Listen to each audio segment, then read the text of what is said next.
আসন্ন ইউনিয়ন পরিষদ নির্বাচনকে সামনে রেখে ভোলা জেলার দৌলতখান উপজেলার ৯ নং ভবানীপুর ইউনিয়নের ৯ নং ওয়ার্ডে মেম্বার পদপ্রার্থী হিসেবে গণসংযোগ ও প্রচার প্রচারণা শুরু করেছেন নূরে আলম ভূঁইয়া। প্রচারণার অংশ হিসেবে তিনি সাধারণ মানুষের সঙ্গে শুভেচ্ছা বিনিময় করেন এবং ওয়ার্ডের সার্বিক উন্নয়ন, জনসেবার মান বৃদ্ধি ও জনগণের প্রত্যাশা পূরণে কাজ করার অঙ্গীকার ব্যক্ত করেন। নূরে আলম ভূঁইয়া পৌরসভার শ্রমিক দলের সাবেক সাংগঠনিক সম্পাদক এবং বর্তমান যুগ্ম আহ্বায়ক হিসেবে দায়িত্ব পালন করছেন। রাজনৈতিক কর্মকাণ্ডে সম্পৃক্ত থাকার কারণে তিনি গত ১৭ বছর বিভিন্ন মামলা ও হামলার শিকার হয়েছেন বলে তার দাবি। দীর্ঘদিন ধরে সামাজিক ও রাজনৈতিক কর্মকাণ্ডের সঙ্গে যুক্ত থাকা নূরে আলম ভূঁইয়া স্থানীয় পর্যায়ে উন্নয়নমূলক ও জনকল্যাণমূলক কার্যক্রমে অংশগ্রহণের মাধ্যমে এলাকায় পরিচিতি অর্জন করেছেন।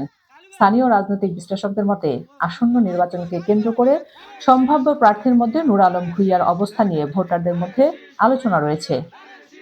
তার প্রার্থীতাকে ঘিরে ৯ নং ওয়ার্ডে নতুন করে প্রাণচাঞ্চল্য সৃষ্টি হয়েছে বলেও অনেকেই মনে করছেন। স্থানীয়দের একাংশের প্রত্যাশা, নির্বাচিত হলে তিনি ওয়ার্ডের উন্নয়নে কার্যকর ভূমিকা রাখবেন।